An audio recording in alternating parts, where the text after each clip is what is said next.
Welcome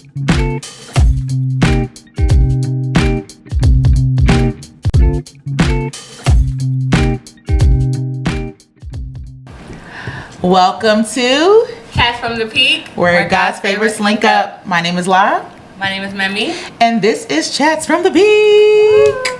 Today we have a very special guest for the second time. Y'all didn't know. Y'all don't know that. Y'all didn't know that. But for the second time. First time for y'all. First time for y'all. But for the second time, we got our girl Renny Vonne in the building.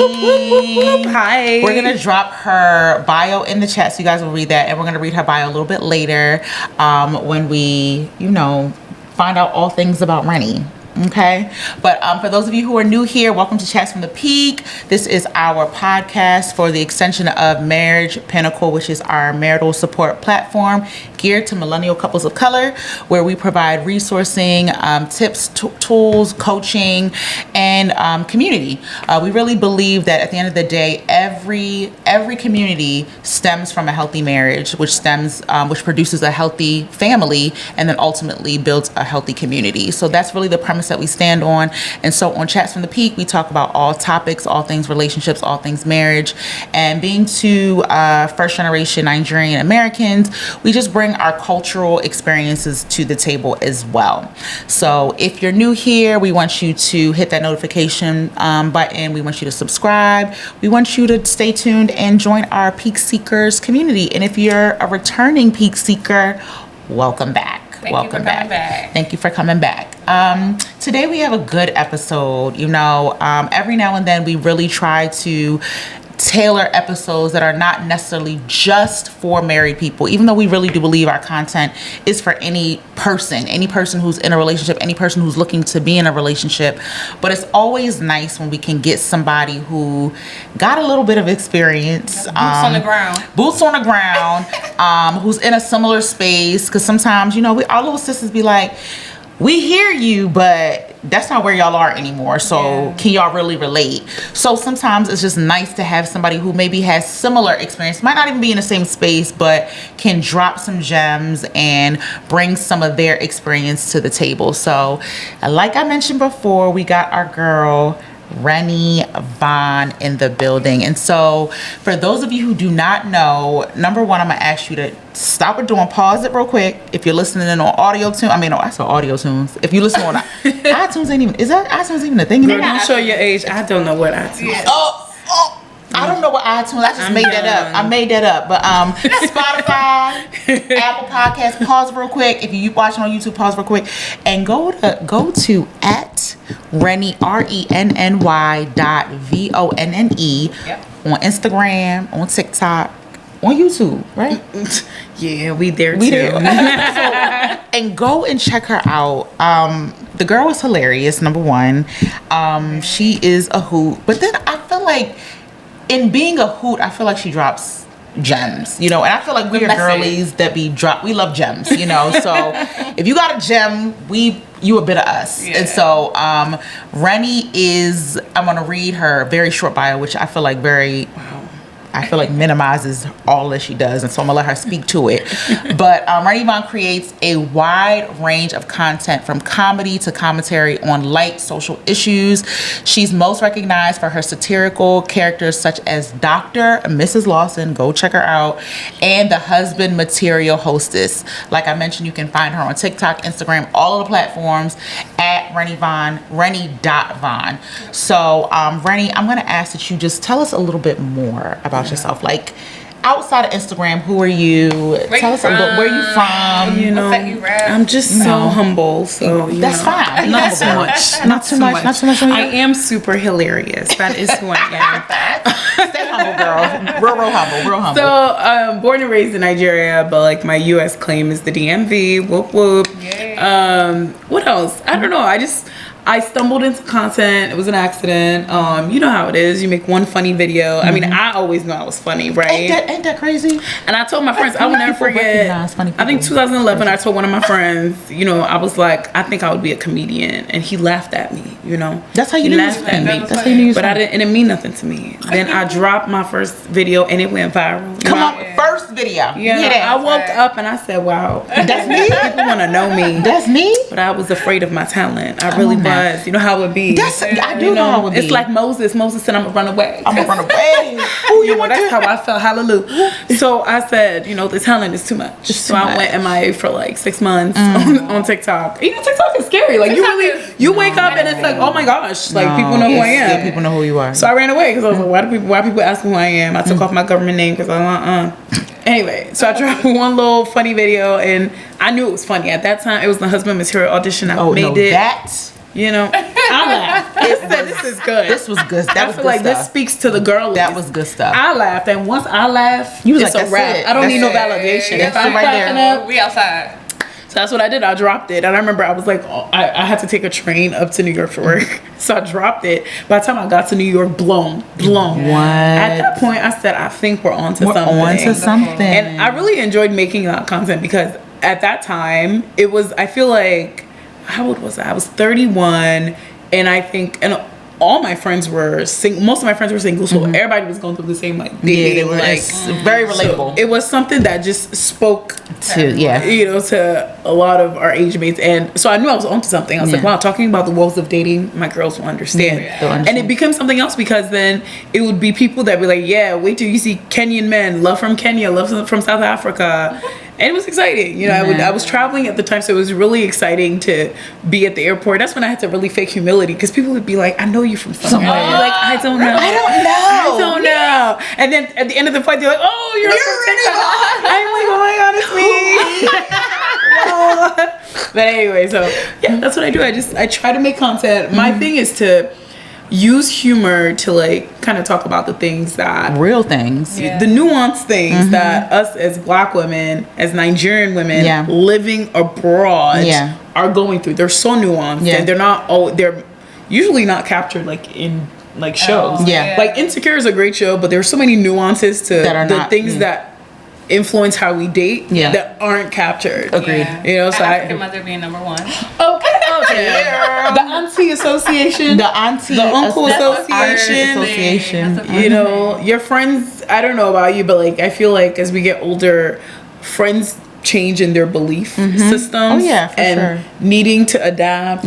Sometimes needing to exit. The dynamics, and then even as Nigerians, how sometimes the pressure of like keeping up with the Joneses, it's a little bit different. Oh yeah, you know, we did a whole episode on that. There's a nuance to it because you know, in the Nigeria, everyone has the degree, everyone has degrees. So that's not really the competition. It's not. What's the next? How do I one it up? It's crazy, and I feel like social media came in and is now even. We talked about the this. Pressure is really did. And this is perfect. That is literally what the episode's called. The pressure is getting worse. Literally. It's like, I think it's so crazy because I feel like people always think we're going to do better than our parents. I'm like, actually, no, they didn't have social media to compete. We are doing competition on the Olympics. So I try to like reflect those things in content without it being too serious because, you know, life is hard. We don't need to now make dramatics. You know, real good. So yes. So all of that, check out her page for content. Like I said, the husband, that period of time, like I told you, like I have friends who were sending that to me. I'm like, I know her. It's good. It's classic. It's gold. But I know her. Like, yes. Thank you. So yes. So thank you. Check her out. And again, we don't just bring anybody. Like we're also like, yes, you're relatable, but you get sense. Like, the brain is on. The brain is on. And you know, that is important to us because again, like we don't knock, we are still getting comfortable being considered even podcast girls, right? You know, but at the end of the day, like it's nothing to buy a mic, right? It's nothing to buy a mic. It's nothing to get up somebody, point and shoot the camera and then put it up on YouTube, or not even do the video and just put the content up, right? But the thing is, we think it's really important, like if we're trying to instill gems, any type of gem, like let it be a substance. Let it be good. You know, let it be a substance. Let it So be something that can actually take root and help. yes, and help. That's all we And care help. about. Well, So- thank you. Y'all so encouraging. Thank you. Yes, Let me fake girl. humility. Thank you. Fake humility. It's okay. You can do that here. You can do that here. So, yeah, we have a couple questions for you, and then we're going to get into the episode. Okay. All right. So, just really, really quick, it's a couple thises or that's. So basically, this or that, and that's it, right? Okay. All right. So, would you prefer to be a passenger princess or you the one steering the ship? Passenger princess. What I'm staring the ship. Man, the shoe I probably wore is not appropriate for driving anything. Please. What? I mean, like, in all scenarios. Well, it depends. If I'm with a friend that, you know, she could kill us, you know, I'm going to take the but that's what I'm saying. Like, sometimes, like, dang, I feel like I just like driving, but I don't mind when my husband drives because then I can be on my phone. If it's a good driver, there's some situations where I turn my brain off when he be driving. I'd be like, all right, I'm not even gonna look up. If I could never drive again in this life, I would do this. Really? Like, my dream is to just have a driver. You be in Nigeria. You be in Nigeria alone, like one little month, and don't know how to act. Don't know how to act. You come back like, wait, how this works? Turn the What is this? car The on? auto? Oh, just push the start. It's on drive, reverse. What's the DR? What's that? Look, she in Nigeria one little The kids month. are like, maybe miss Mr. Alex. I'm like, me too. I also miss him. Go to Nigeria one little month. Don't know how to act. Don't know how to act. Okay. All right. So this is a 3-parter. Okay. TikTok, IG, or YouTube? Woo, it used to be TikTok. Well, it depends. Is it creating content for or consuming? Oh. Okay. Creating content for Instagram. Consuming TikTok. I would agree with that. And Actually, no, I don't agree Instagram with has actually become, I mean, I touched on this earlier. Instagram has become too much of lifestyle Olympics. Olympics, So yes. I cannot, the production that goes into, you know, Instagram. Put this here, put this there, set it up, make it look nice. Oh, yeah. Like, you can't Everybody just- action. Yeah, You know what it photo is. dumping became a whole thing. Yeah. Because it's like, you're posting pictures that are not edited. Well, let's clap for you. Yeah, right. And it's like, wow, this is original Facebook. Okay. Right. But no, you know the thing about it, it's not even that gets to me. Instagram, number one, Instagram it's the over dramatization of things. Yeah. As if to say this thing I have had, it's low key to kind of brag about it. You know, like for example, you know, people can post, I got a house, we're so excited. Hey, you laugh. Now it is, we are so fortunate to announce that this 5-acre plot of land has been acquired with low interest rates, and it was built from scratch, and we Like all that. let us celebrate And you. let's But like you read it. the nuances and you Yeah, it's a realize, lot. okay, The your captions are- intent for this paragraph is not to encourage. You really You're want bragging. to be It's a very thorough braggadocious. in your brag. Your flex. So yeah. an extension of that, Instagram, it just, now I just feel like a hater because now I'm a hater. Now I want to take back my life. Like, read the caption and you like, oh. It's like remove. Like, you're annoying. Like, stop. I want to support you, I but wanna your support you. intent is to oppress. Yeah. And I'm not interested in supporting interested in that. that. So for TikTok, I love TikTok because I don't see anybody I know. TikTok. I don't see anybody I know. I love TikTok. And if I see somebody I know, it's because it's really relevant to me. Yeah, I really love I TikTok. love it. Like, it's not too aesthetic. Like, just share Just what share you have to it. share. Blurry screen, just post it. It doesn't matter. Don't matter. Those be the ones that do well. Yeah, like. I love TikTok. I love TikTok. There's no real judgment. I can But I post feel like you Dustin gotta videos. also be like the trend. You gotta put like a trending song or something for people to see it. That's why I said to create content. Like creating content for TikTok is a joke.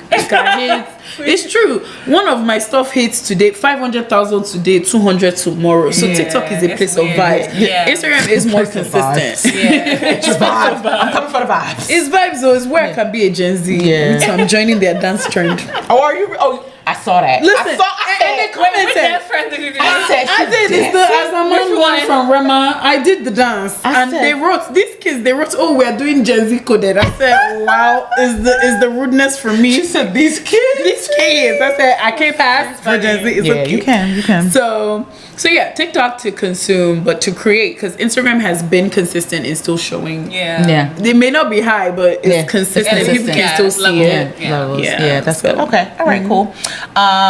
So for those of you who do not know, Renny also be throwing down. I thought she was gonna bring us some food today, but she didn't, and it's fine because she's our guest. I'm going to. She's our guest. I'm so going to. You know, I technically got you. Yeah, but cooking. She be throwing down. So, and don't think about your worst friend. Just think about, would you rather be cooked for or you do the cooking? Oh no, do the cooking, please. Cooking. I'm sorry. I will always have criticism for it. I'll always be like, dang, I could have made this better. It's a problem. I understand it. I recognize it. It's other things. Like, I think maybe someone picking up the groceries, doing the dishes, chopping the onions, but like the actual. I'm really good. So yeah. Come on. And I don't. That one I won't be humble. I really am. Like, y'all can throw it down, baby. It is. What's your favorite thing to cook? Oh, right now. So it ebbs and flows. Right now, I'm in my lamb shank era. Okay. You know, I made some really good lamb shanks. I perfected it. I even made it yesterday for a friend. You know, that's why I didn't cook today. I've cooked out. So right now I have a lamb shank recipe that I do. Nice. It's slow cooked. It falls off the bone, and then I make it with this mashed potato that's flavored with All right, that's enough. garlic, That's enough. fresh That's basil. That's enough. I just be and then some broccolini that's sweet I love and spicy. You said broccoli. No, You got the- broccoli. I love leaning on the broccolini. egg. I love Broccolini, baby. Okay. So yeah, I would rather cook because I would probably. You like, I know it's good. I'll take it up. I'm Let's sorry. look at that. Okay, so last thing. Cultured food or uncultured food? And you know what that means. Sorry? We are Please don't say Nigerian, that. so cultured food, Just say our that. food.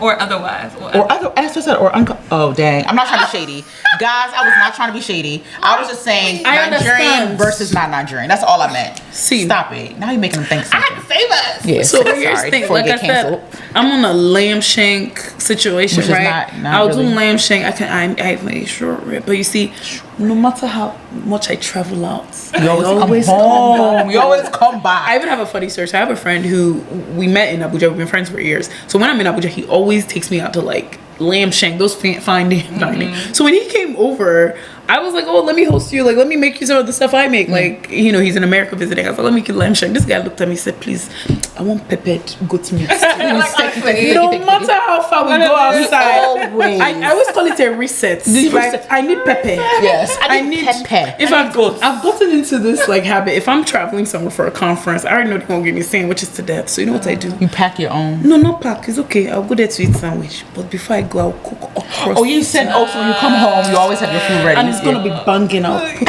goat's meat, fish. I'll really. Hey, so when I'm eating sandwich, and You're like, I okra know. waiting It's for me at home. You one of the moms like, there's stew at home. There's rice at home. rice I at will now do jollof okra so that when I get back, I'll eat 2 rounds. I'll eat okra. I'll now eat rice. I'll now feel okay. I'll be reset. Okay, I'm good now. With all I'm these good now. sandwiches, I've been suffering. I'm I'm good back. now. Eating I'm good. sandwiches in a conference and thinking about okra at home is It's diabolical. It's what pushes It's me diabolical. forward. And you know how they be excited about the sandwich. Oh, the sandwich is so good. There's turkeys, Panera. cold meat. Hey, cold meat.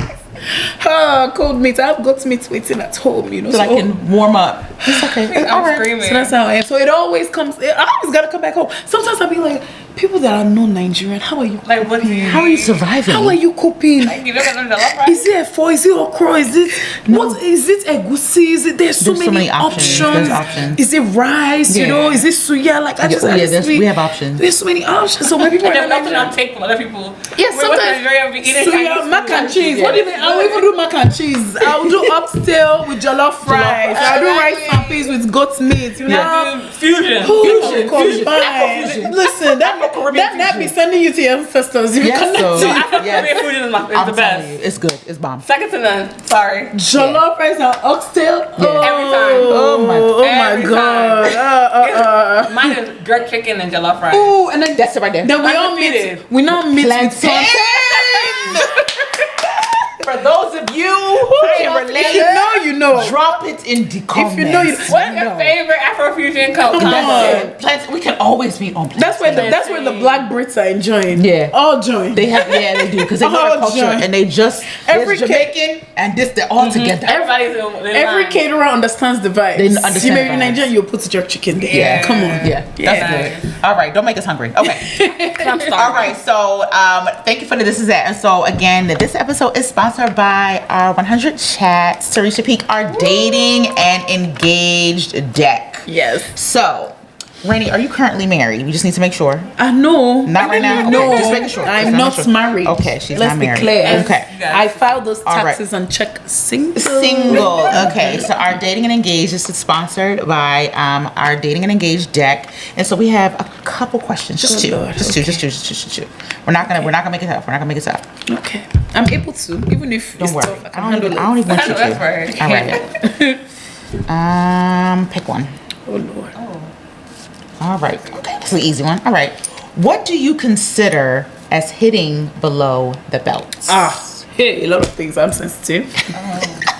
I'm sensitive. But the lowest one would be like if I shared something really vulnerable, like a flaw, a weakness, or something that I know consistently makes me feel low. If it ever gets brought up, like if it's ever a this may, and it could even be innocent. It could really just be a conversation like, I think this stems from XYZ.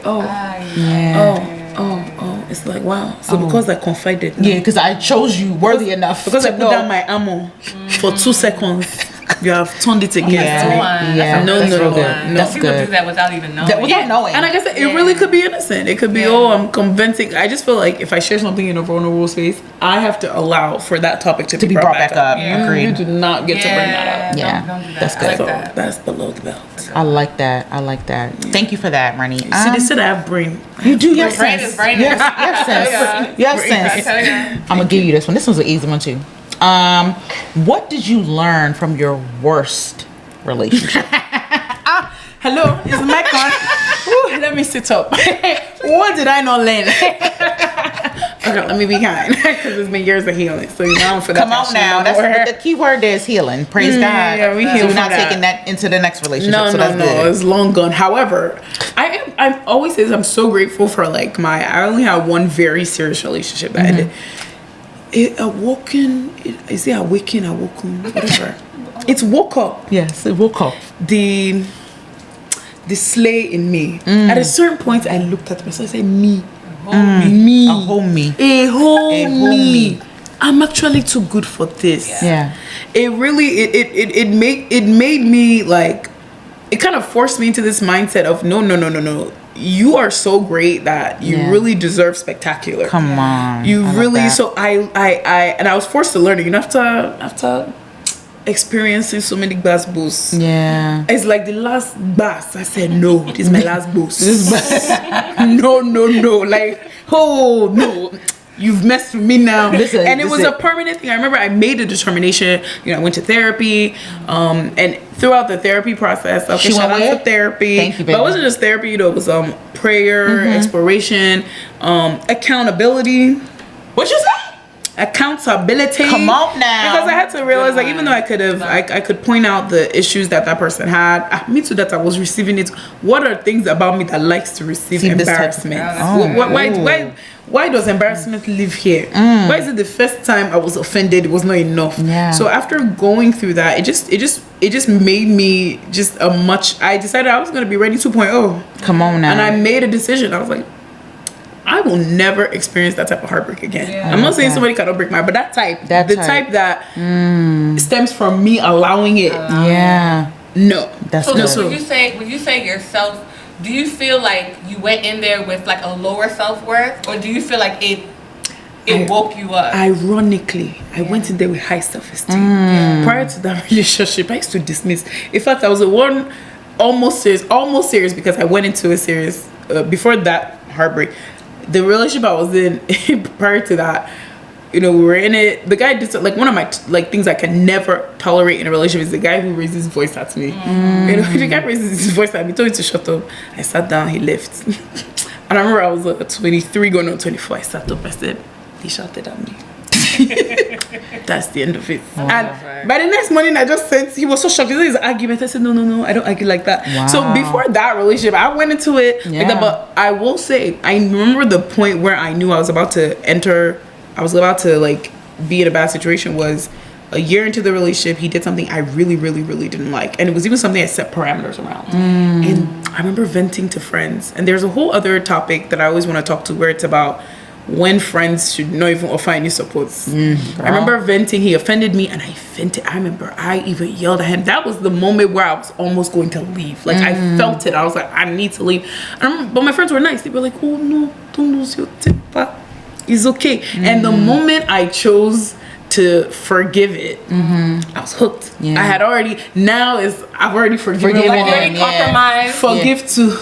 Forgive three. Forgive, and it just became too much. So I went into it like pretty good, but I compromised. And what I learned from that is I don't need to explain why I want to leave somebody again. I'll just leave. I don't need to. Don't worry. That's you good. Don't understand me. I understand. Like that's enough. The way he offended me, it really set a foundation because he continued to offend me in that way. But I had forgiven a big offense. And I remember it shook me. Like I was so offended. You know what?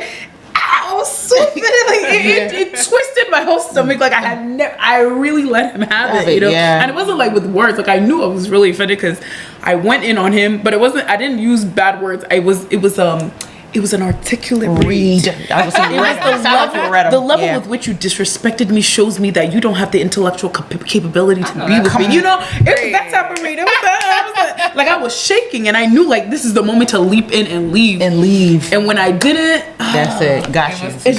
It became back to back. So through that process is what now made me eat away in my standards. But when he gave me the last boost, it's just. And I will say, my mom played a role in getting me out. It was years into it, and she realized, she was like, you always said you were going to be engaged by this time, Renny, you know, like what's going on? No pressure, but like what's going on? And I didn't want to give her too much. I just said, yeah, it just doesn't seem. My mom, I'll never forget, we were at the airport, we're coming back to the States together. We were like transiting in Frankfurt, and my mom was drinking tea.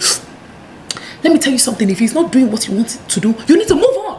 You cannot waste your life like that. You move on. Man, 2 months after that we broke up. Like, my mom has given me ginger. She said she put the battery in your back. If my own mommy is telling me not to suffer, I will not suffer. So I love that. So I would say like I allowed it. I became like a lesser version of myself by staying there. I didn't go into it like that. So I had to come out and say, please remember who you are. Remember who you are. I love that. All right, thank you. We was just with Renny right there. Okay, perfect. So we going to get into so for those of you who are new here, we do a little something called internet chokeholds, where we, you know, keep our ears to the streets, you know, whatever we see on social media or, you know, in our sphere or whatever. And so we were talking about social media just now, and like, you know, how people package. And you actually talked about exactly what our that's so great. We be on the same wavelength. And we don't even coordinate. Okay? We don't send a nothing, which is crazy. But you literally brought up the example. So like, you know, social media, we love it. This is the good and the bad. It's got the great stuff. It got the, you know, the not so great stuff. And a lot of times we see a lot of the milestones, right? We see when people buy the cars and like you mentioned, the houses or whatever. And so we were on Instagram, or I was on Instagram, and one of our mutual friends recently bought a house, and there was none of the extra hoopla. It was just the house, right? Like, happy for them. But she is not married, right? And that's what we want to get to, that judgment, right? The judgment. And so you know, obviously we're in the comments, go girl, that's what's up, beautiful house, you know. And for me, I've always been of the mindset that like, I'm always big up your accomplishments. You know, you graduate, you get a new car, you get a new job, you get a new house, you get married, you get engaged. I'm gonna support always, right? It's never crossed my mind to think, dang, she's old, why did she get a house ever? Like never in my life have I ever thought that, right? And like even my sister got married in her 30s, right? But you know, I remember when she was getting her house, and again, we come from the mindset of like, this is the next step in my life, I want to do that, right? So like even my own sister, she got a house, right? And which she should have, right? And I remember my mom, you know, which a lot of the aunties and the moms do, because I think there's this like belief and fear that like, if you get a house before you're married, that it will somehow label you and make you too intimidating or too ambitious or too independent, and that may steer off. This is not always the case. This is not I'm not trying to overgeneralize. Just trying to lay a foundation. I mean, I feel like any African young woman has heard that. Of course. I have multiple friends, like, same thing, who also bought houses around the same time, and you know, as my sister, and like they all, like, it was the common theme that, like, my mom was like, why are you getting a house? Like, you're supposed to go from your father's house to your husband's house. There's no in between. Right. So, and then obviously we can go into different conversations, right? We know, like, we have friends who are our age, you know, Memi, who are not married, and like they're talking about freezing their eggs, right? You know, like, I desire kids. I want healthy, viable eggs. I'm freezing my eggs, right? And taking that pressure off of the biological clock and settling down with whichever Tom, Dick, and Harry comes knock on your door. For the sake of wanting kids. For the sake of wanting a baby. So you kind of take that off the table. Yeah, so like hearing all of these things, right? And Memi, Renny, I'll throw it to you first.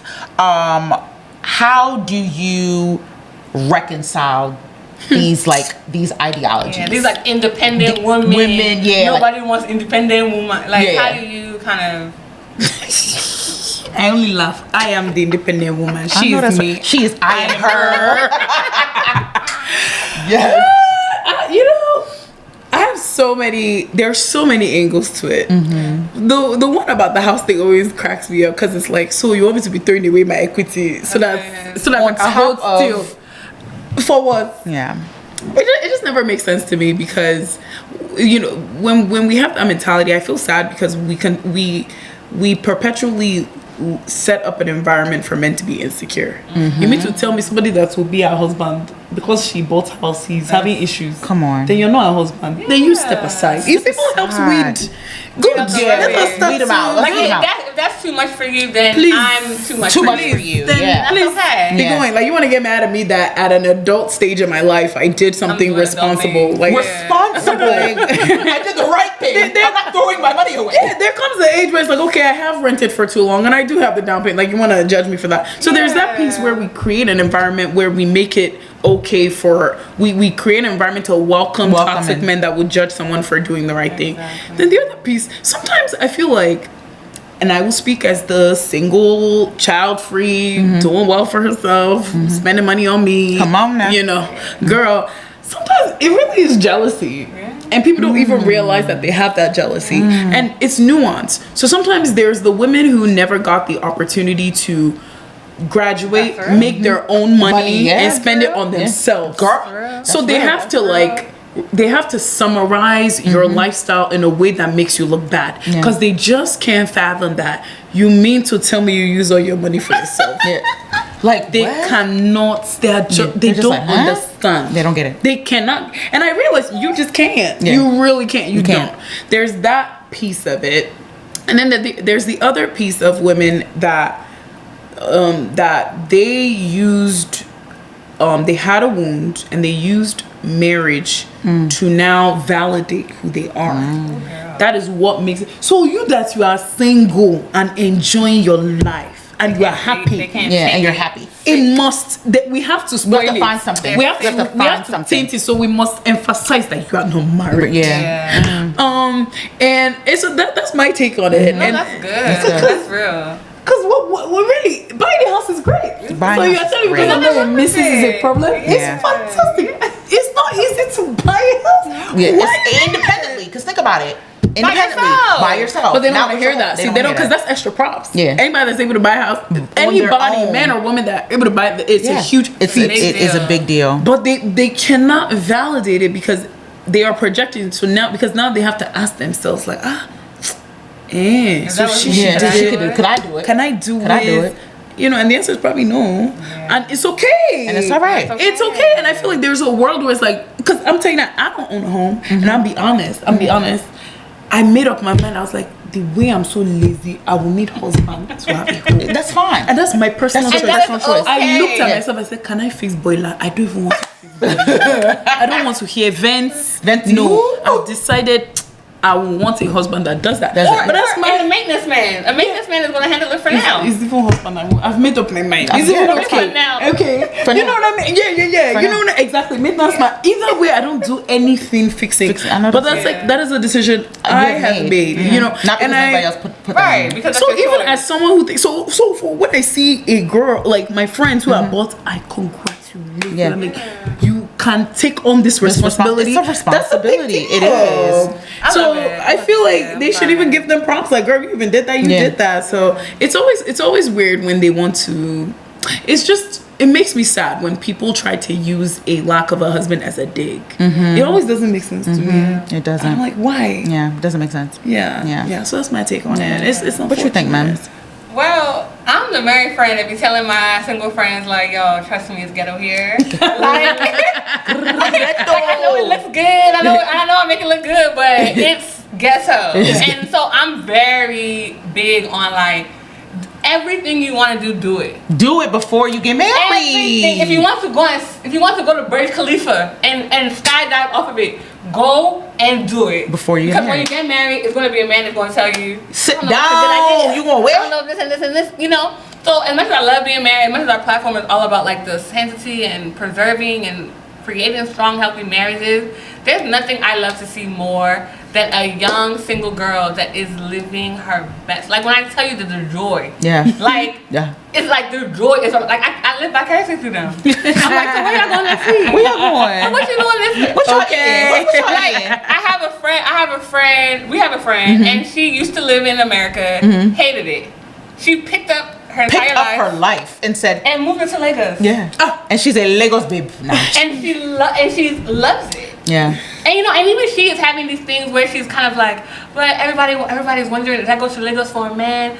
I'm like, but you didn't. And whoever wants to find out if you went to Lagos for a man, they can. But what's their business though? What's their business? But it's such a weird concept. It's like, but are we not Nigerian? Why would me move in? Why can't I just move? Where? That's kind of crazy. But it's a projection because you would move only for a man. Because you speak for you. Exactly. And so that's my thing. It's like I would love, like if I had no connections, I would be everywhere in the Olympics, twerking Olympic Village. You know what I'm saying? So when I see people that actually have that option and are taking advantage of it, like it brings me joy. Because what I hate to see is a woman that has allowed the patriarchy and all these other things that people have telling them to now lock them into misery.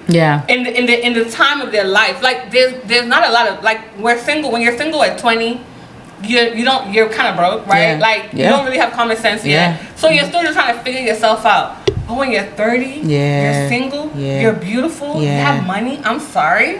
Like you don't. There's nothing. Nobody can tell you anything. A man is the man. The man should literally only be to benefit. It should never just be. And I know I'm saying like when I'm talking, sometimes my friends will be like, "Maybe you've been in a relationship for 20 years." Like, please, shut the hell up. You know? I'll speak from my perspective. So I'm seeing someone. It's serious right now.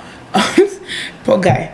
Not too much. Oh my god. The reason I say poor guy is, after you've been single for a while, in your 30s, you don't have time to pretend. You don't need to be soft about some of the things that you know are real. So one of the things I've told him, I'd be like, I just have to chuckle because it's so funny sometimes. I'd be like, so you know how some people, they think when you get married, they're dating someone and then they have some assumptions that but when we get married, she will do this. This is what I told him. I said, I want you to know. I want you to look at me now. I said, as you see me today, that is how I will be when we get married. You will see me tomorrow like that.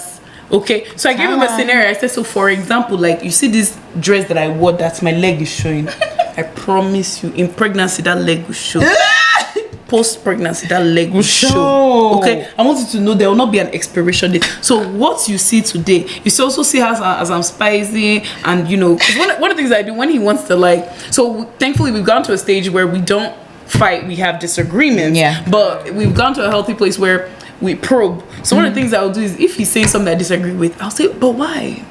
what is informing this decision? Where is this stemming from? I said, I want to. That's who I am. I'm going to. So all you guys see me. I'm going to be somebody that will be asking you. So I want you to never have an impression that's going to change. When we marry, I'll stop. There will be a different version. In fact, as you see me, I will be hot. Like you see how I'm like a proud feminist and I love progress. If I have a daughter, it won't be 100.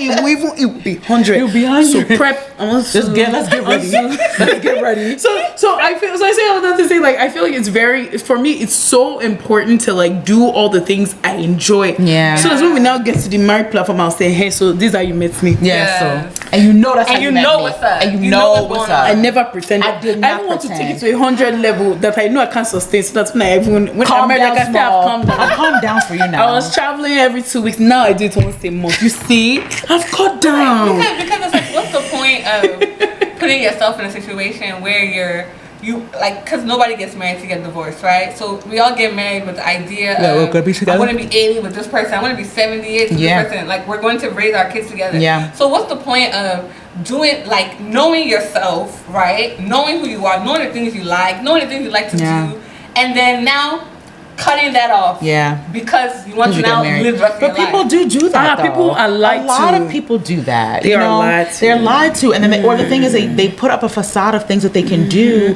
but then when they get married, they're not able to sustain it. You know what I'm saying? So I feel like that is, unfortunately, that transparency. And I think that, again, goes back to our dating cards. That is literally a question. Like, how I am now, are you okay with that? Me being like that when we get married? Right. And that's not to say that you won't have that 20%, right? We talk about 80-20 a lot. Like, everybody has 80% of things that are like, I love about this person, but then there's 20% that they need to, that I could kind of do without. Yeah. Right? So that's not to say that we all have flaws. That's not to say, like, I've been married for 12 years.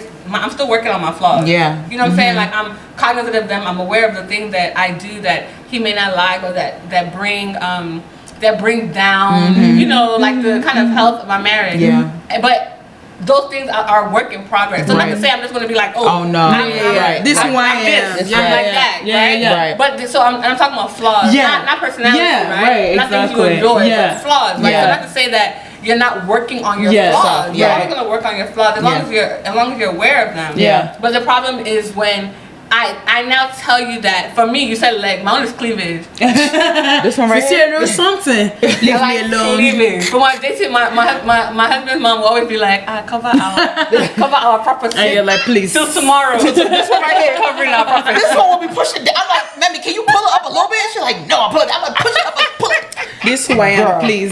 Yeah. And it's like that, you know. That's how I am. That's my thing. The one thing that I always try to push about all these, like, I will speak for women because we are women, is when women try to take on this persona of what they think a guy wants to marry. And I'm like, but my own biggest message is, I want the answers that did it. Please, I want you to let me know. You guys, let me know. How that work out for them. Not just how that work out. Have you ever seen a ceremony where they say, we want to give award to those... We want to those long suffering, repressed. No, literally. No. There's, as a society, we don't say at their 60th birthday, it was so good that she suffered X, Y, Z. Nobody. I would even so like. There's even like this brand of there's this idea that some women subscribe to where it's like they almost want to. I remember I had a friend where I told her, not friend again, but somebody I used to know, that I told her, I'm definitely going to get a night nurse and nanny, and she laughed at me. Hey, no. Then because I said you can get she didn't do night nurse and nanny, and since it was hardship, there's no work. And eventually later on she said, I regret not getting one. But then I realized like she was kind of making fun of me, that kind of giving out this vibe that you're a future lazy wife. Yeah, you want me? I'm like, yes, I am. But it's not even lazy. Anywhere I can enjoy. If that's what they want to call it, resourceful.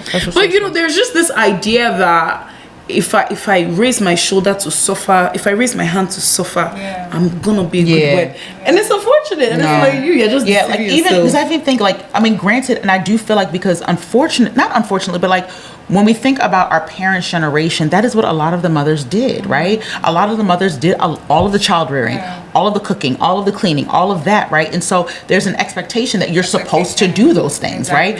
And I think with the millennial generation, and maybe even before that, right, it is like there's such a thing called delegation. But I can cleaner. I can I don't want to make ayamache and I can go cater it. I can go get it from I can go get it from. I have to burn my house down. I have to burn my house down. But let me shake some tables now. There are unfortunately women, even younger than us, that wants to do the suffering. I'll give you an example. There's a popular person that got married in Nigeria, and I happen to, people overshare. So I heard the vows on TikTok. They posted it. So I said, let me listen to the vows. Vows are always interesting because some of the things they vow to, I'm like, hey, really? Is it God? Are you pledging allegiance to Jesus? To Jesus. Did you pledge this one to your Lord and Savior? The way you about to do all of this? The way you are carrying, but anyway, let me not be here. In her vows, one of the things she said in her vows, it was so interesting. His vows were normal. The men's vows are always normal. I promise to honor you, love you, fear the women. You would think Olympics. the girl said, young girl, she's under 30. I vow to raise us kids you will be proud of. I thought back. I said, you will raise the kids. You see how problems start. Why are you vowing to raise all of you kids I plan to help raise us kids that we will be. It's always so that's what it's like those little small. I said in your vow, he said he plans to honor you. Did he put there he plans to single-handedly raise? He didn't even put I plan to pay bills. He didn't put that one. Did he say that? You've taken it up. I plan to raise us godly children you will be proud of. I said, but why?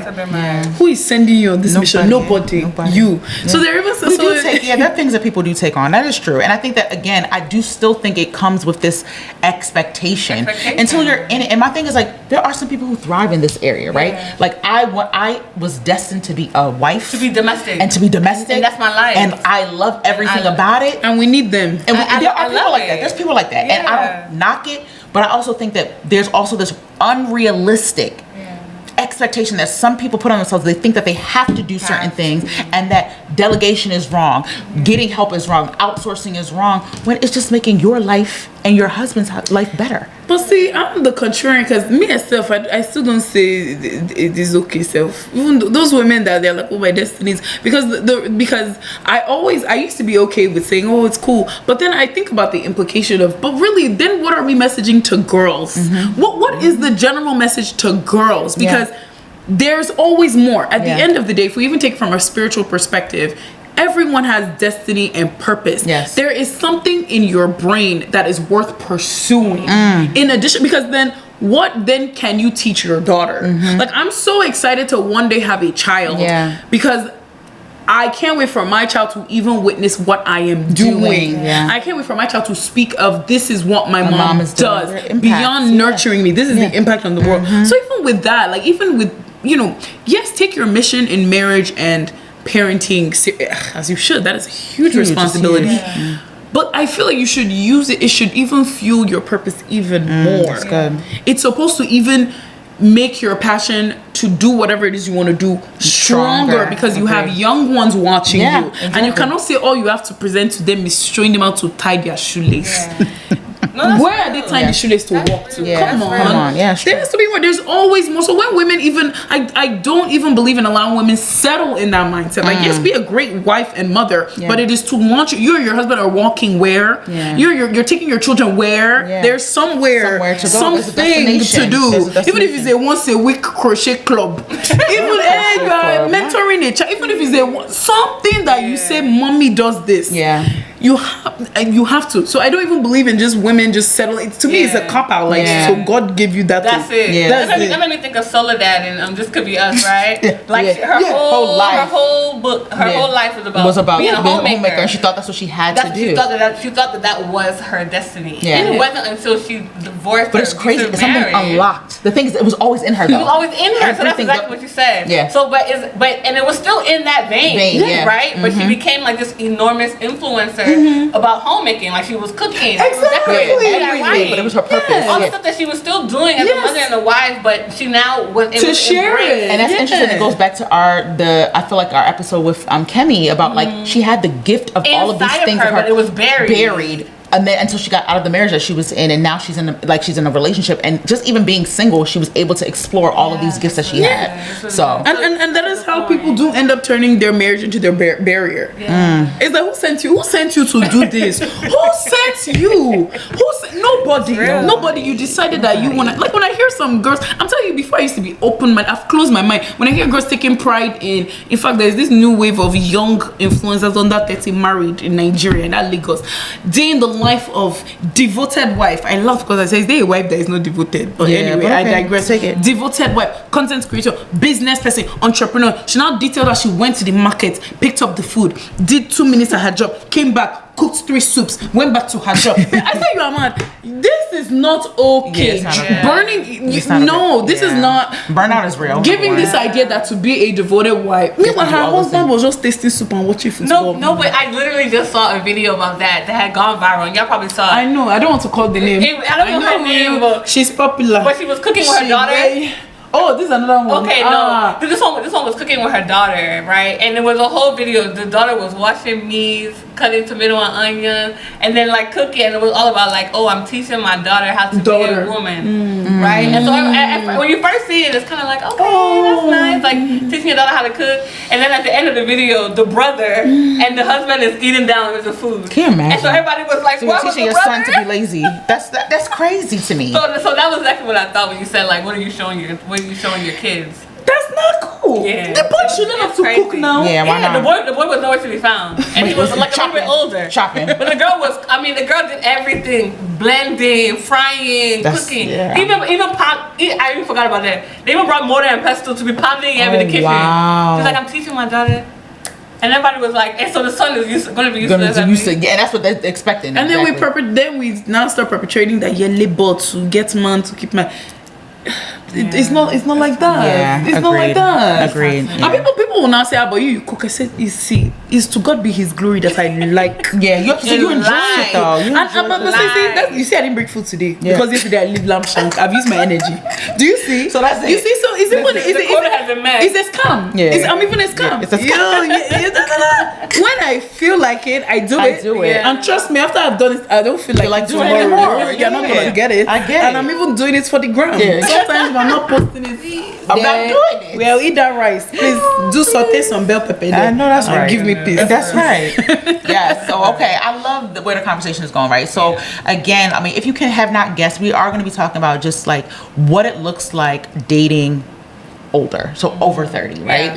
And not even just dating, but like what that mindset needs to be over 30, because I feel like it is very different dating in your 20s than it is dating your 30s, because again, I think even if you haven't been in multiple relationships, you've been in enough conversations, you've had enough conversations, you've had enough interactions to know what is a no-go and what's a not, what's a go, you know? So I would say, what role would you say self-awareness plays dating in your 30s, and how do you feel like women, even men, can cultivate this? Good question. Self-awareness is everything. It is everything. And I had to do work to become more self-aware. But I wouldn't go a step further. So there's self-awareness where you're aware of your strengths, your flaws, your do's, your don'ts, what you can tolerate. But then there's, I would say, in addition to self-awareness, is determination and vow that you will never take less. And it took me a little while to get there. There was the self-aware piece. Yeah. And then sometimes people get cute with the self-aware. Like, it's like you're self-aware that this guy, this type that you go for, they're terrible. So they will tell you I'm self-aware, but they will still do it. Girl, yes. You need the... Like, I like him a little toxic. You know, like, oh... Sign me up for toxic. Okay, then you get toxic, like, and you wondering why you got toxic. Like, you're even self-aware to know that, this guy that takes 3 days to reply my text is probably not going to pan out. So that's why I say there is a self-awareness. Yeah. But you must pair it with determination and vow that I will never take less. That's good. So once I paired it with that, I would say dating your 30s is fantastic. They actually, I feel like I was so deceived. Like, they put so much pressure that I had to be 20s. I would say the 30s piece because the money is good. Now that I have extra money now, I'm like, okay, so I don't even need to. Okay, good. Now that I'm in a place where financially I'm good. The reason I put that determination piece is, prior to meeting who I'm dating now, I even get mad. I'm like, I shouldn't have dated at all. It was a waste of time. So as I got older, like, dating post 30, I will say I did become more savage in a good way. But I still wish, it goes back, I still wish that I chose to dismiss people without talking to others. There was post 30, I dated a guy. This is funny. It's a little superficial, but whatever. It's me. I'm okay. I dated a guy. He showed up to the date, and the sneakers, no, and the hoodie lent. Not lent. And I couldn't articulate it. I was like, no, like nice guy, but no, this isn't. I the aesthetic is not feeling. Yeah, it's not just this. It was. I couldn't articulate it, but anyway. Months into so basically it, would have popped the balloon. You popped the balloon. What I was thinking about. That's exactly what I was. But it was just the aura of it, because anyway, months later into dating, he acknowledges that in terms of ambition, we are so different. We were on completely different. I tried to coach him to help. The coaching did not help. It didn't. I tried to say launch into this. It didn't help. And anyway, by the time we ended things, I could not articulate that. I already sensed that this was not a leader for me. This person, you can't lead me. I'm going to be the one doing all the strategizing. But I was there gathering inputs. Oh, what do you collecting think? Data. Oh, sis, what do you think? That's how when I now ended this, one sis that I had to cut off. She got sorry for her, but that was the end of the relationship. I remember I was on the phone and she said this in Yoruba. I'll say it in Yoruba and translate it, but she was like, which means, do you know that the sun doesn't take time to set for a woman? Oh, yeah. Break that down for those who might not understand. So basically, she's saying exactly the proverb. She was saying that you ain't got all this time in the world. Like your daytime, your blossoming time doesn't last long as a woman. So you need to. You ain't no spring chicken. Okay. I'm over here being poetic. Yeah, literally. And I remember, when she said that, I never spoke to her again. And it was just a quiet divorce, because I was like, I'm telling you legitimate reasons. Like, this is someone that I know, like, I will be the breadwinner. Because he said that to me. He said that to me one day. Oh, he said you will be the breadwinner. But what's crazy though, Renny, I don't want to cut you off, but what's crazy is that you noticed this from the first date and the lint. From the first date. But then you can't do that because it'll say, oh, you're vain, you're superficial, you're too selective. Which is why I said I would never have a congregation. I'll never say let us have a conference about it. I'll just do what I want to do. Yeah, he said one day and he thought he was saying something nice. Well, we had like a couples chit chat in church today, and they talk about breadwinner, and I said personally I don't mind if the woman is the breadwinner. I did like this. I said we're not aligned. I said, we are not aligned. Our values. Baby, you took my feisty personality too far. Too far. You think I'm gonna win the bread? I ain't taking care of you. Whatever bread I got is for me and my kids, baby. You got to get the bread for us. You want me to procreate and bake the eggs and bring the bread? You want to kill me? You win the bread. You win the bread. What about me? You win the bread. No, I'm taking an internal search. Like, what about me says breadwinner? Ooh, I need to remove it. Ooh, need to step into take the spirit of breadwinner.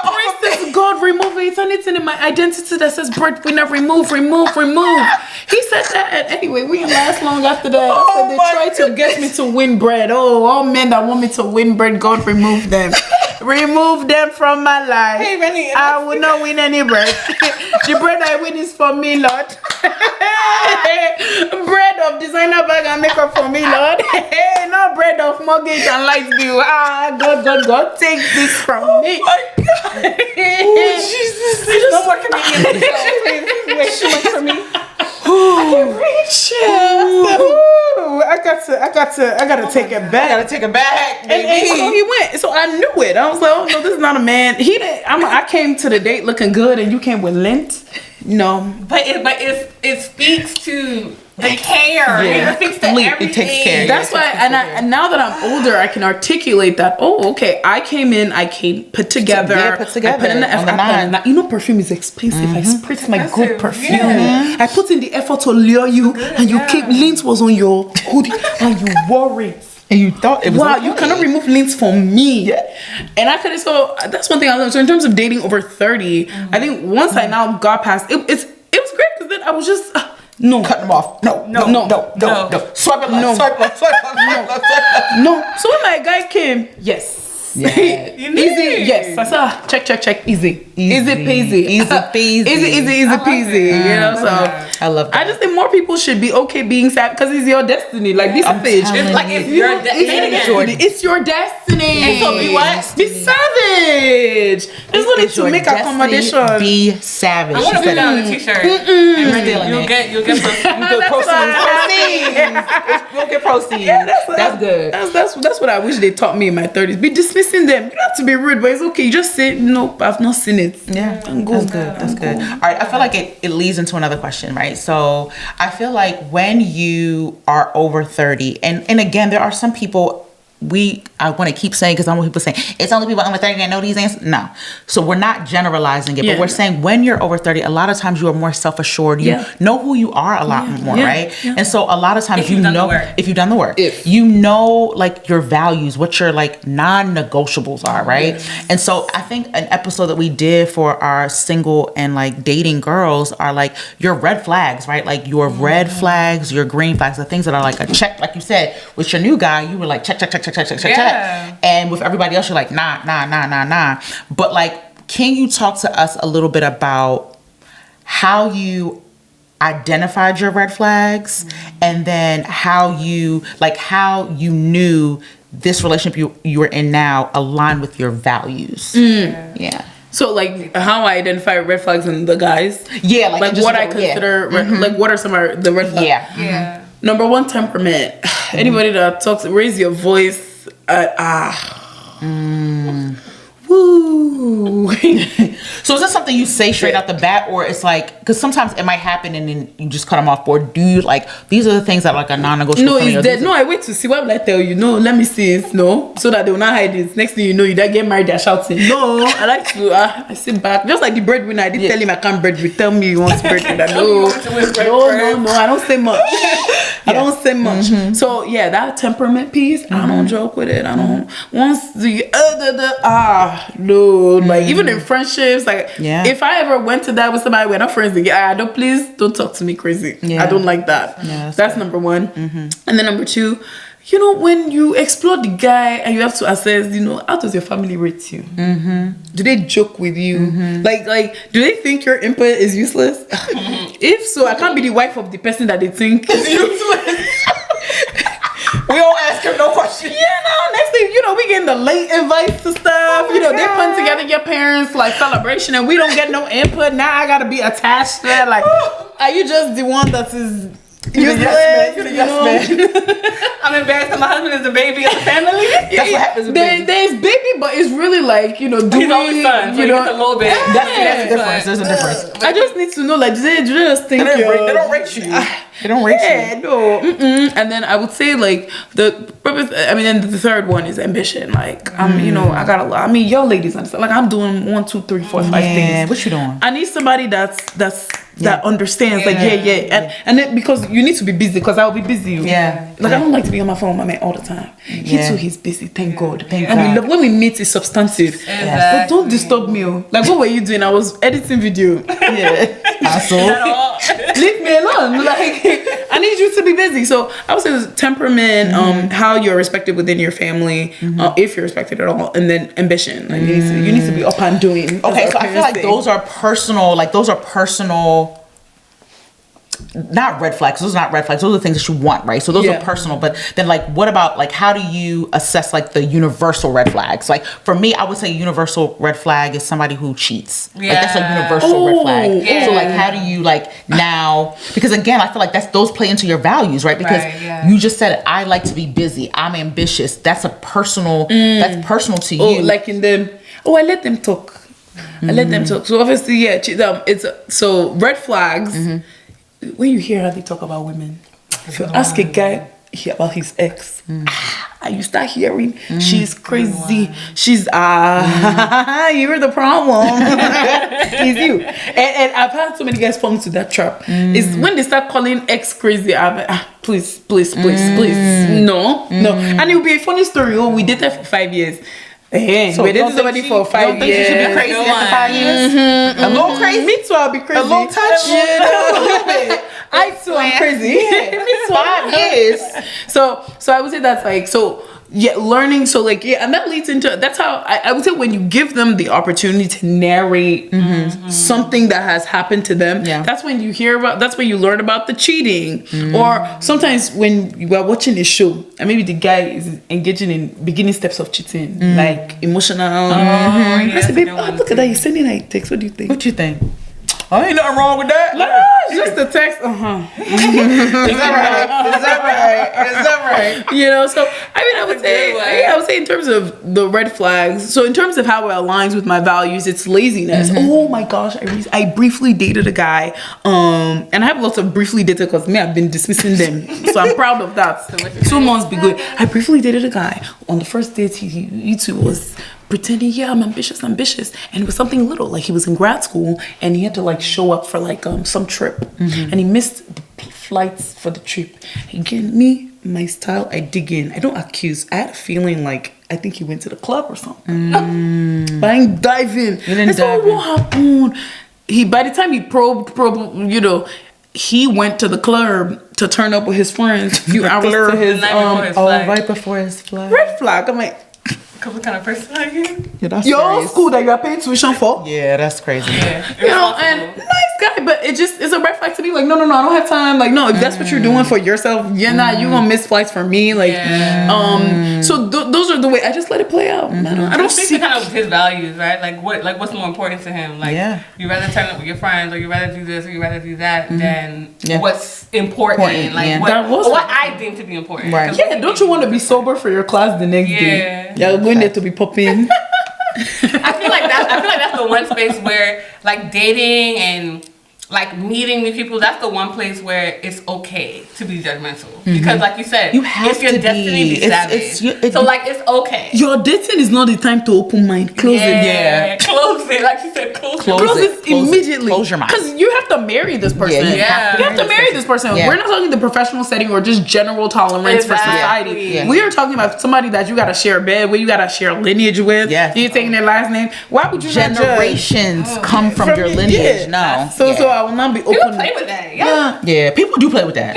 People do not know the seriousness. I'll be combining DNA with somebody like that. No, I have to be picky. My children's destinies are tied to yours. Can you stop it? I'm stop not joking. No, I don't open mind. I judge. I will judge strongly and dismiss accordingly. Dismiss accordingly. I love that.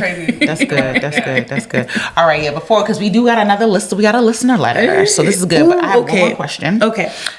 So how do you, especially like now, again, being over 30, how can people establish healthy boundaries while dating to ensure that they're honoring their own needs and desires? Especially because thinking about it, this time you know what you want, you know what you got in the bank account, you got your trips, all of these things. You are more self-assured, right? So how do you offer to people, like how can they establish healthy boundaries while they're dating to ensure that they're honoring their own needs and desires? That's a good question. I mean, let me speak for me personally. I would say being firm on what you have to get throughout the relationship. So like I will give an example. I remember if you, as we got serious, I mean, I was like, family is a value, so I must see your family quickly before we say we are serious. I won't say we are serious until I'm introduced. They must know me. So I would say like, and that was a boundary. I mean, it was, for him, it was like, I was like, yeah. I need to know who procreated you. And I didn't waver. I didn't waver on it. So I would say like, if there are things, I mean, everyone has to do whatever work it is, therapy. There are things that we all want to get out of a partnership. That we want from dating. I would say just never wavering on it. So for me, it's meeting your community, you meeting mine. I would say communicating it and literally never waving on it. Like, that's good. Ever, not even for a little bit. So for me, if mine, I mean, even on the flip side, one of the things he told me, because sometimes I be trolling. At least you honest. I be trolling. This is one of them things where it's like, ooh, I'm gonna work on it. Yeah, I'm gonna work on it. The 20. We gonna be working. A little 20. I'm a troller. So if you get a haircut, I would say something like, ooh, okay, come on, you out here picking up the baby. So one day he was like, I like to hear I look handsome. I said, oh. Sorry. Ooh. Dang, and I don't like to be mushy, though. Be telling you look handsome. I'm like, just take this little joke. Take this little joke. That means that you handsome. Me joking that you look like Usher, that's enough. That should be enough. That wasn't enough, And so that was the boundary for him. He's like, he told me shit. I like affirmation. Words of affirmation. I was like, good for him. Knows what he won't He stop. He set up that. Man, that's for you. So I learned to meet. I said, "Wow, baby, you look so handsome." Good job. Oh, cringe.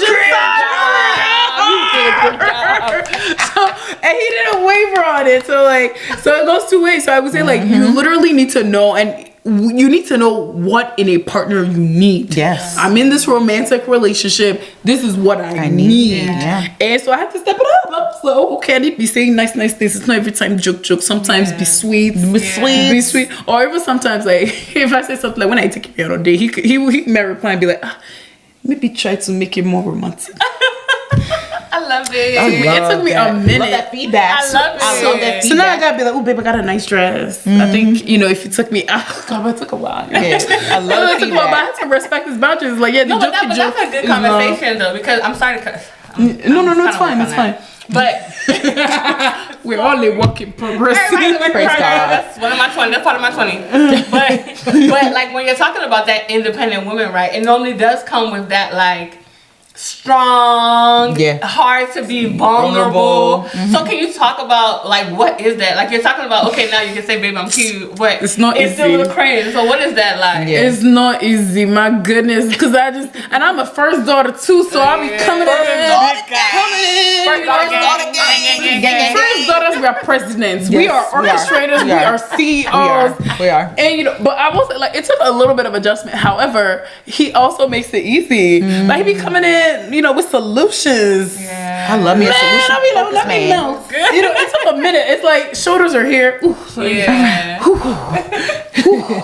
and one of the little things, getting the door. Man, it became a fight. Yeah, somebody be doing a gentle push. She's like, get over here, girl. Please.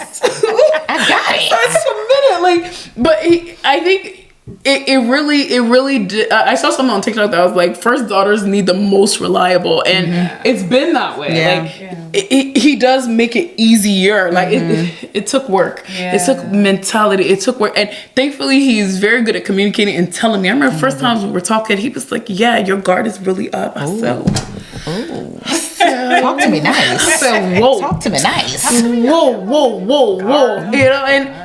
So he's very thoughtful in saying it, and I have learned to receive. It took a while to receive, but I've worked on the receiving, and so we've done work in communicating. So, but it makes it easy. I mean, he be solving the problems. I'm like, okay, once I learn, okay, I could trust you to actually do the logistics. I just be la, just be in there I don't even know nothing about what's going on. My brain is off.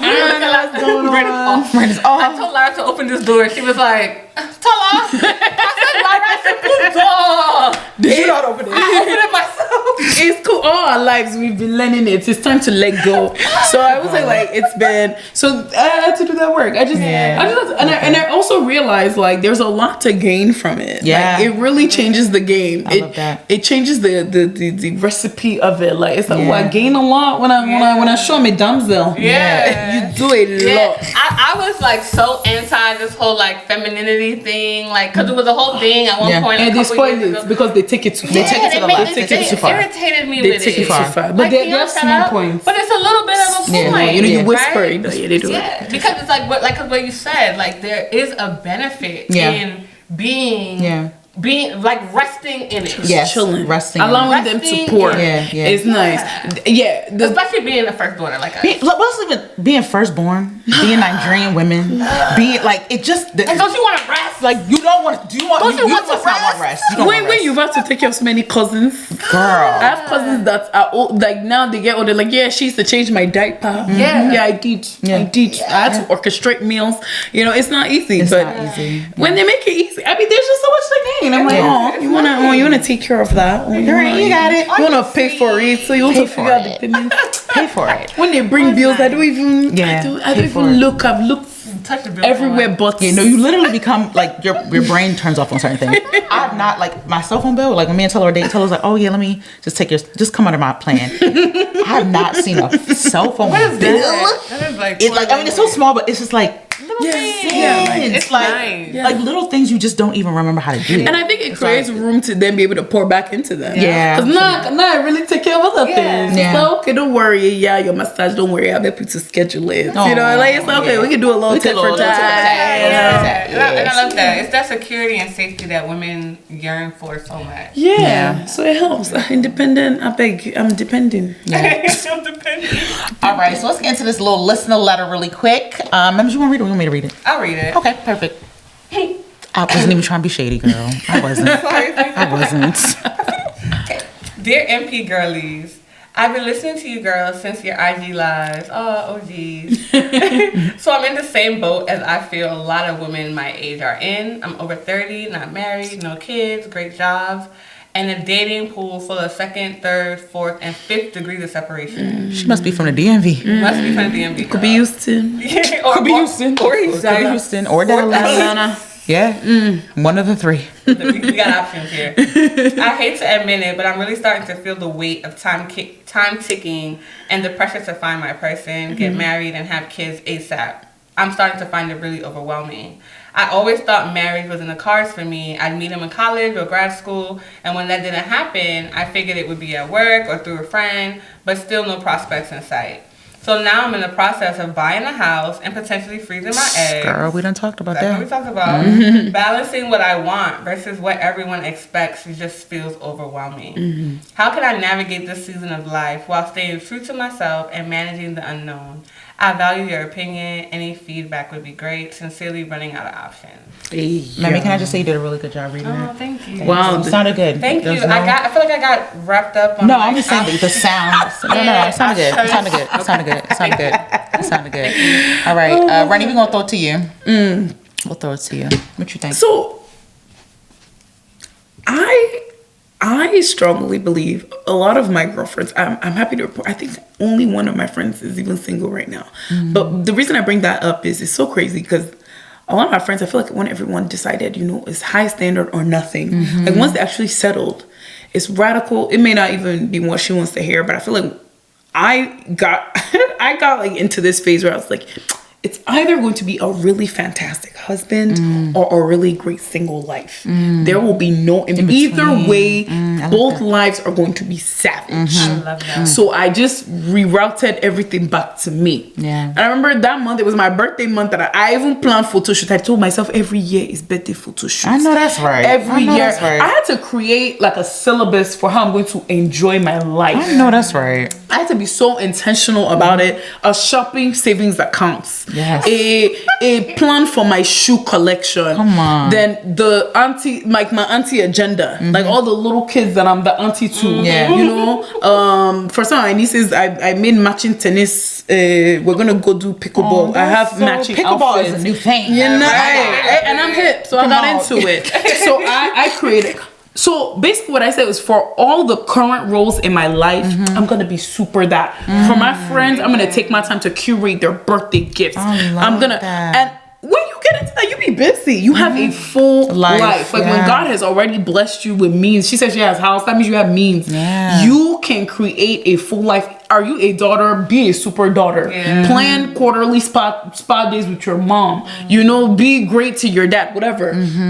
And I was, when a lot of my friends leaned into that, the men, they just come out the woodworks, right? Spectacular. It was like crazy. Fireworks. And I'm not even trying to tell her, I'm not trying to send a message of create your life so your man can come. Yeah. I'm just saying the way life is funny, the things that really are for you, they're supposed to find you. They're supposed to find you in a certain state. Like if you want a great marriage, why not have a great life now? Come on now. Have the great life now, so that really it can be a great marriage. And so for a lot of my girlies that are engaged, like right now we are in a season. You know how it would be when the season of money is spent in because we are in wedding, we are bridal shower coordinating this. We're in that season because prior to that season we were in girl trip mode. We literally already were in that lifestyle. We were already doing souvenirs. We would do girl trip. We'll do souvenir. Everybody has brought. I brought mug. I brought kaftan.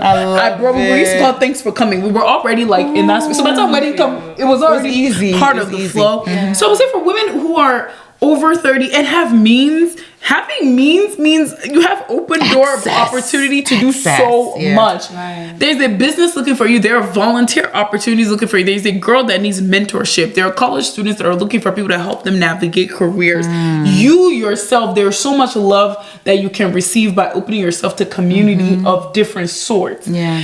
And once you have that kind of full life, the emptiness, you can't feel the emptiness of not having a husband. Yeah. Yeah. You know, while you still want it, you desire it. You know, you say, but there won't be a hole. You're not leaving a hole into your life. And also, if you don't create a good life that you enjoy right now, I would even posit that it jeopardizes your future marriage, because now you're looking to your husband to fill something he can't fill, because he ain't even God. He couldn't even give you what you think he gonna get. Because it's a man, he gonna fart in the bed and leave things on the floor, and then you gonna be like, "Dang, is this the spectacular life I held my breath for?" 100%. You put too much pressure on the guy to fulfill all of these this gap, because a lot of people believe that. And we have an episode coming up on this about like happiness, joy, and contentment, and the difference between all the three. Some people believe that, oh, I have everything in life, I'm only missing this part. And so now that part now comes because you're so focused on this empty part. You're not filling any of the other buckets. Jesus. It's just one bucket that you're focused on filling. So now something comes and fills that bucket. You bring man to come and fill the bucket. Then you turn around and you realize that every other bucket is empty. And that everything else is empty. And so like I knew this girl that got married, and she got married after like 3 months. She was like, I need vacation. Like she went to go do some location by herself. Okay. Because she was still miserable. Yeah. Because you didn't realize that you thought the marriage was about to solve it. No, you didn't know that the misery was not man. It was not man-centric. You were just not happy. And you focus on that, but you didn't focus on the things that were not making you happy. That does not solve anything. All marriage does is give you someone to navigate life with. And I will add to that. So like, as someone who was single in their 30s, I still obviously validate the difficulty of when you're around other couples and you're like, it's a couple thing and I'm not able to attend. But I believe that the way to mitigate that, and the way I found joy in mitigating, and the way my other friends have mitigated it, is, sometimes you gotta be intentional about even informing your marital group of how you need to be included, because we all need help in explaining. I love that. They need help in understanding. So they make sure to plug you in. I love that. So it's we're taking the kids to Dave and Buster's. Please, they need their auntie to be there. Love that. Sometimes you have to stay. You have to be firm. But one of the things where you are not ashamed of your singleness, so you can put your mouth and say, no, don't leave me out. I need to be included. So you find space. And shout out to my friends that are married. Like I would say, like, one of my friends that recently got married a couple of months ago, like, we do Pilates together. That's our thing. We've always worked out together. We do Pilates together. And then I would even say, like, for me, one of the things I've been grateful about with my friends that are married that has helped the transition is being intentional about making sure that I have some sort of camaraderie with their partner. So I can still come over to their house. So it's not. It doesn't feel like they're hosting a guest. It's a family. A couple of all my close friends that got married, I would even say I served both the bride and groom. That's how close we were. I was able to go to the groom and say, "Oh, do you need water?" Like it was a joint partnership. So when they got married, we really were invited into it. So I was even single, being intentional with your friends to make sure. So it's funny, all my friends that recently got married, all of them, soon after the marriage, the wedding, I still ended up going on dinner with them and their spouse. Like their husbands were like, "Oh, we love Renny. Let's have," and it changes the game, because it's like, oh, Renny is an important part of our lives. Our lives. So when they're in the labor room having the baby, the husbands are texting me, "Oh, Renny, it's about to come." So I don't feel left out. Like I don't even notice my husband, but we all in the community together. But I love the one thing that you said though that I really want to touch on is that, like, I feel for like this girl here, right? A lot of times it's not necessarily only like the internal pressure. It's sometimes it's the external pressure, right? And not even always like an African mom, like, where's your wedding? Sometimes it's just, and your friend might not even be doing on purpose. That's why I like what you said about being a married friend, because sometimes us as married people, we don't even realize you know, how we can be excluded. Yeah, and I think for me and Dapo got married so young that all of our friends were single. So we were always like the couple that was, everybody can come to our house. We like we're single, everybody's single, married, whatever. Yeah. Any of my single friends, like we don't make the people feel like they're real. Like we're very comfortable. Like, but as we've gotten older, now most people are getting married. It's like you still you still want to keep that that same in mind. And that same thing in mind. Yeah, and I would say part of it is really because a lot of people feel part of what makes their single experience in their 30s feel negative is their shame attached to it. The shame, absolutely. They feel ashamed. Yeah. For me, once I let go, I was like, I'm rich auntie. Yeah.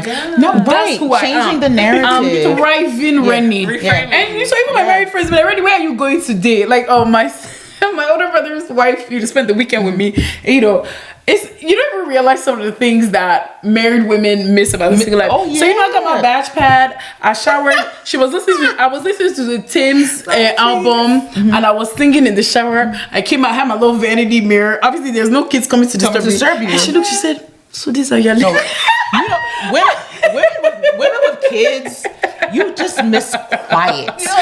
You just miss being able to go to the bathroom in peace. Our friend Nife, shout out to Nife. Yes. She went to her cousin's house a couple weeks ago. She was there for a week. When I tell you that they had to beg her to come back, her husband was like, "When are you coming back home?" And she was like, I feel like I should just stay. I was like, "Go home. Go to your husband's house." She was relaxing. But I pointed out that there's still a role for you as a single. I didn't even realize it was so big, but I gave her an escape. I even did her makeup. She was just so honestly. There's still a role, and I was not only am I auntie to the kids, I'm even giving you a little taste of getaway. It's a thing to enjoy, and eventually when I get married, we'll both mourn it like, damn. Remember that? Remember. You create memories. So there's still memories to be made. Like being in your 30s and single, and it ties back to faith. If you still won't get a great husband, no matter what age, you will end up with a great husband. Come on now. Then you walk in it and confidence that everybody's collecting great husband. I'm not left out. Who am I? Mine will be spectacular. Amen. So it takes a boldness. It really takes boldness, encouragement, lack of shame. And again, for those of us that are spiritual, you are even some people, they don't listen to what Paul was saying. Paul was even abusing people that are married. He said, stand strong in your singleness. It's even better. It's even better. Yeah. So I'm like, people be missing it. He's telling you something so I would even say so as someone who has been single in the 30s, man, my life was so sweet once I leaned back. And what helped me overcome is I was made of honor from my cousin who's 1 year younger. So imagine the things they were telling me. Your own is nice. Your own is and we did the wedding together. After the wedding, both of us lamented on the many things that stressed us out. How it is. She's the bride. I'm stressed. She's stressed. And she cried about some wedding stuff. I cried about something that we cried. And you realize sisterhood is sisterhood no matter the phase.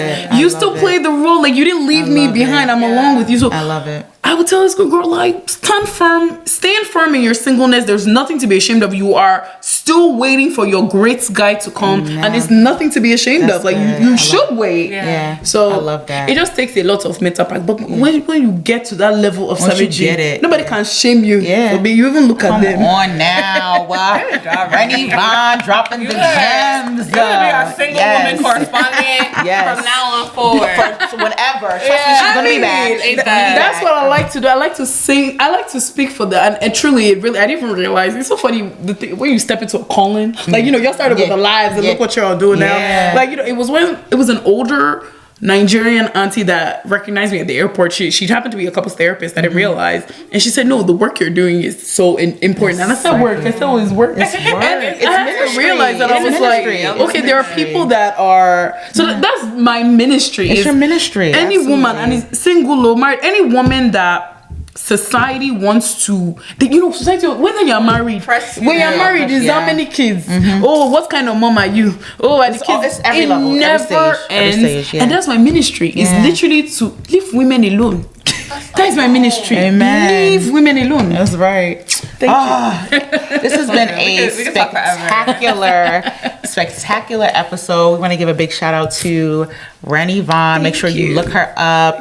Get all of the gems. This is how she is all the time. So like, it's not like she's just doing it for us. There's no shortage of information, wealth of knowledge. So we want to thank you so much, Renny. Thank you. And I have to say, honestly, shout out to your, I'm subscribed and I do watch. Okay? Come on now. But I really enjoy. I have to say, I enjoy the work you're doing because a lot of marriage podcast stuff be they be so toxic. It's not, there aren't a lot of women giving empowerment messages. Like a lot of marriage podcasts, for me, I develop my satirical characters because I'm like, how come your messaging is always to the detriment of women? How come it's just women pray for husband, women raise the kids? Do you want to kill women?